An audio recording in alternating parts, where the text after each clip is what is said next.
आणखीन एका मंत्र्याचा राजीनामा होणार अशा शब्दात ठाकरेंनी शिंदेंवर निशाणा साधलाय। एक मंत्री जायच्या मार्गावर पण मुख्यमंत्री पांघरून घालतायत अशी टीकाही ठाकरेंनी केली आहे। तर ड्रग्स प्रकरणामध्ये होत असलेल्या आरोपानंतर मुख्यमंत्री फडणवीसांनी एकनाथ शिंदेंची पाठराखण केली आहे।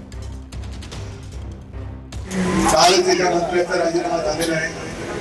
आणखी एक मंत्री जायच्या वाटेवर आहेत, पण मुख्यमंत्री त्यांना पांघरून घालत आहेत आणि ज्यांचं नाव ड्रग्सच्या संपूर्ण कारखान्याशी जोडलं जाते ते कोण आहे?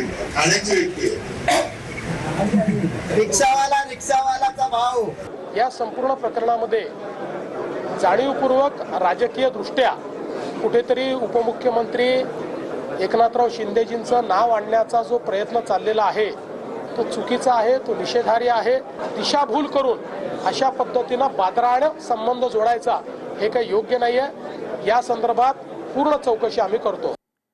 सातारा ड्रग्स प्रकरणी ठाकरेंच्या खासदारांनी अमित शहांना पत्र पाठवलंय। ड्रग्स सापडलेली जागा कथितरित्या एकनाथ शिंदेंच्या भावाच्या मालकीची असल्याचा पत्रामध्ये उल्लेख आहे। या प्रकरणाच्या निष्पक्ष चौकशीसाठी एकनाथ शिंदेंना उपमुख्यमंत्री पदावरून पायउतार करण्याची पत्रातून विनंती करण्यात आली आहे आणि यावरून शेलारांनी ठाकरेंवर निशाणा साधलाय। पाहूयात। प्रश्न विचारायचा आहे उद्धवजींना की जर एवढा तुमचा विश्वास अमित भाईंवर आहे की त्यांना पत्र रूपाने तुम्ही मागणी करताय, तर उद्धवजी एक दिवस याच दिल्लीला आणि अमित भाईंच्या पायाजवळ बसा आणि त्यांच्यावरचा विश्वास व्यक्त करा।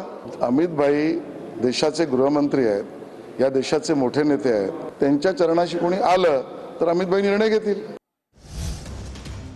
रिक्षा चालवणाऱ्याला कमी समजू नका असं एकनाथ शिंदेंनी म्हटलंय। मी मुख्यमंत्री झालो तर राजाभाऊ झावरे नगराध्यक्ष का होऊ शकत नाहीत असं शिंदेंनी म्हटलंय। रिक्षावाला जसा वाट बघतो तसा वाट लावतो पण असं म्हणत एकनाथ शिंदेंनी अप्रत्यक्षपणे इशारा दिलाय। त्यांना लाडकी बहीण योजनेतून लाडकी बहीण लखपती बनवल्याशिवाय आम्ही राहणार नाही। आनंद दिघे साहेबांनी या रिक्षा युनियनचं उद्घाटन केलं। रिक्षावाल्याला ज्याने हलक्यात घेतलं त्यांना आसमान दाखवलंय। जर मी मुख्यमंत्री होऊ शकतो तर मग कोपरगावचा नगराध्यक्ष राजाभाऊ का नाही होऊ शकत? रिक्षावाला वाट बघतो तसं वेळ आल्यावर वाट लावतो पण। पुढच्या बातमीकडे वळूयात। मनसे अध्यक्ष राज ठाकरे आज मुंबईतल्या मनसेच्या शाखांना भेटी देणार आहेत। राज ठाकरे कार्यालयाचं उद्घाटन देखील करणार आहेत। मनपा निवडणुकीच्या पार्श्वभूमीवर राज ठाकरेंच्या भेटीगाठी आज पाहायला मिळतील। चंद्रपूर जिल्ह्यातील किडनी विक्री प्रकरणी एसआयटी स्थापन करण्यात आली आहे। प्रकरणाच्या चौकशीसाठी पोलिसांकडून एका विशेष तपास पथकाची स्थापना करण्यात आली आहे। अतिरिक्त पोलीस अधीक्षकांच्या नेतृत्वात आणि पोलीस अधीक्षकांच्या अधिपत्याखाली हे पथक काम करणार आहे। अवयव विक्री प्रकरणाचे आंतरराष्ट्रीय स्वरूप बघता यात एखादे मोठे रॅकेट कार्यरत आहे का याचा तपास प्रामुख्याने हे पथक करणार आहे। वनमंत्री गणेश नाईक मीरा भाईंदरमधल्या पारिजात सोसायटीला भेट देणार आहेत। कालच्या बिबट्या हल्ल्यानंतर जखमी झालेल्या नागरिकांची वनमंत्री भेट घेणार आहेत। जखमींवर टेंभा रुग्णालयामध्ये उपचार सुरू आहेत। बिबट्याच्या हल्ल्यामध्ये 3 जण गंभीर जखमी झाले होते। निवडणूक आयोगानं गुजरात तमिळनाडूमधील मतदार यादीमधून 1.5 कोटी नावं वगळलेली आहेत। तमिळनाडूमधील 97 लाख आणि गुजरातमधून 73,73,000 मतदारांची नावं ही वगळण्यात आली आहेत। गुजरातमध्ये आता मतदारसंख्या 4,34,00,000 लाखांवर आहे। तमिळनाडूमधील मतदारसंख्या 5,43,00,000 आहे। पुरसुंगी नगर परिषदेच्या प्रभाग क्रमांक 4 मधील ईव्हीएम पुन्हा बंद झालेले आहे। प्रभाग क्रमांक 4 मधील 2 ईव्हीएम हे बंद पडलेले आहेत। जय भवानी चौकातील झेडपी शाळा मतदान केंद्र 2 ईव्हीएम या ठिकाणचे बंद पडलेले आहेत। ठाणे पालिकेसाठी महाविकास आघाडीची पहिली बैठक पार पडलेली आहे। पवारांच्या राष्ट्रवादीकडून ठाण्यामधील 50 जागांची मागणी करण्यात आली आहे। ठाकरे सेनेकडून ठाण्यामध्ये 50 पेक्षा जास्त जागांची मागणी करण्यात आली आहे। मनसेने ठाण्यामध्ये 25 जागांची मागणी केल्याची माहिती आहे। मुंब्र्यामध्ये काँग्रेसला सोबत घेण्याची पवारांच्या राष्ट्रवादीची तयारी आहे। ठाण्यामधील काही जागांची काँग्रेसनं मागणी केल्याची सूत्रांची माहिती आहे।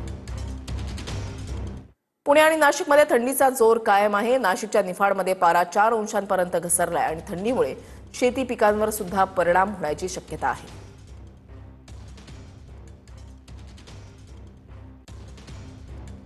तर पुणे आणि नाशिकमधली 2 दृश्य आपण या ठिकाणी पाहत आहे। सकाळच्या वेळेचं कोवळं ऊन आणि त्याच्यामध्ये धुकं पडलेलं आहे, गारठा वाढलेला आहे। नाशिकच्या निफाडमध्ये पारा 4 अंशांपर्यंत घसरलाय। निसर्गाचे सौंदर्य डोळ्यामध्ये टिपून ठेवावं असंच आहे। पुण्यामध्ये सुद्धा थंडीचा जोर कायम आहे, मात्र तरी सुद्धा सकाळच्या वेळेला मॉर्निंग वॉक करण्यासाठी, एक्सरसाइज करण्यासाठी वयोवृद्ध असो किंवा तरुण मंडळी असो, ते घराबाहेर पडलेले आहेत. तर नाशिकमधला या थंडीचा आढावा घेतलेल्या आमच्या प्रतिनिधींनी पाहूयात. राज्यातील नगरपालिकेच्या निवडणुकीचं आज मतदान होत आहे. तर महानगरपालिकेच्या निवडणुकीचं बिगुल वाजल्यामुळे राज्यातील राजकीय वातावरण चांगलंच तापलेलं असताना मात्र उत्तरेकडून येणाऱ्या थंड वाऱ्याच्या लाटेमुळे नाशिकच्या निफाड तालुक्यातील किमान तापमानाचा पारा जो आहे तर तो घसरलेला आहे. आत्ता मी लासलगाव येथील शिवनदीच्या काठावर आलेला असून या ठिकाणी आपण पाहू शकतात का पाण्यावर बाष्पयुक्त धुके जे तर ते तयार होत आहेत आणि याच्यामुळे या ठिकाणी नैनरम्य दृश्य जे तर ते या ठिकाणी पाहायला मिळत आहेत. थंडी जी तर ती शेती पिकांवरही परिणामकारक ठरते. द्राक्षांसाठी ही थंडी जी तर ती अपायकारक असून गहू आणि हरभऱ्यासाठी ही थंडी पोषक आहे. उमेश पारिक, TV9 मराठी, लासलगाव, नाशिक. पुणे मनपा निवडणुकीच्या जागावाटपाबाबत आज पहिली बैठक होतीये. ठाकरेंची सेना आणि मनसेची जागावाटपाबाबत आज बैठक होतीये. ठाकरेंची सेना आणि मनसेच्या इच्छुक उमेदवारांच्या काल मुलाखती पार पडलेल्या आहेत.